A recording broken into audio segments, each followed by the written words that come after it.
Тэгэхээр үйлчлэлтийн бэлтгэл ажлын хүрээнд өнөөдрийн байдлаар 7064 тонн давас, 7500 орчим тонн цас сайлуулах бодисыг нөөцлүүд байна. За гол шүүмжлэлд агуулдаг цас сайлуулах бодисыг худалдаа авахдаа 30 хэмийн хүйтнээс дээш хүйтэнд цасыг хайлуулах, хөлдөлт үүсгэхгүй байх зэрэг шаардлагыг тавьсан байна. Энэ жил нийт 825 сая төгрөгөөр 9 тонн орчим давс, мөн тонны адил хэмжээний цас хайлуулах бодис худалдан авахар төлөвлөжээ. Харин цаг агаарын нөхцөл байдлаас шалтгаалan автозам дээр ямар бодис хэрэглэх вэ гэдгийг тухайн цаг үедээ уялдуулан шийддэг. Харин бодисуудын худалдан авалтыг нийслэлийн худалдан авах ажиллагааны газраас зохион байгуулсан байна. Хөвчлэн давсуулахаар баруун аймагуудаас ирдэг байгаа. Тэгээд тухайн тендер зарласан юунаас хамаарал ирж байгаа.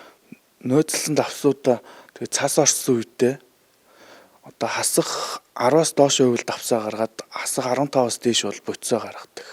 Тэгээ давс нь хасах 10-аас доош л илүү сайн хайлуулдаг. 15-аас дээшээ бол бодис нь илүү хайлуулдаг болохоор тийм юунаас хамаарал хүүтнээс градусаас хамаарал гаргаж явуулдаг.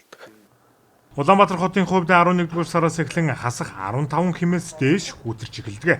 Энэ үед автозамуудад ихээхэн хэмжээний халтрыг агуулга мөстөлт үүсснээр осол аваарын тоо нэмэгдэх шалтгаан нөхцөл болдог.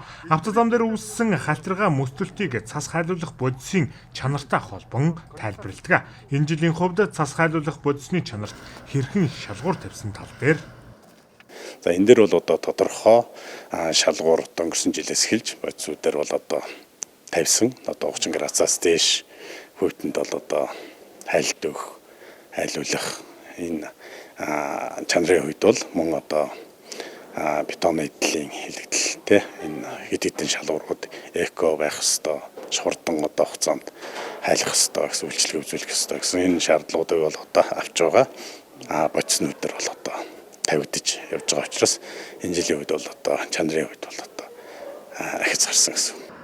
Мөн нийтийн аж ахуйн ажилд ашиглах 200 гаруй тоног төхөөрөмж техникийг шинээр худалдан авахар төлөвлөжээ. Өнөөдрийн байдлаар 170 гаруй техник тоног төхөөрөмжийг хүлээн авсан гэдгийг хэллээ. Харин нөөцлөх шаардлагатай давс, цас хайлуулах бодисны нөөцийг энэ сарда багтаан бүрэн дуусгахаар төлөвлөжээ.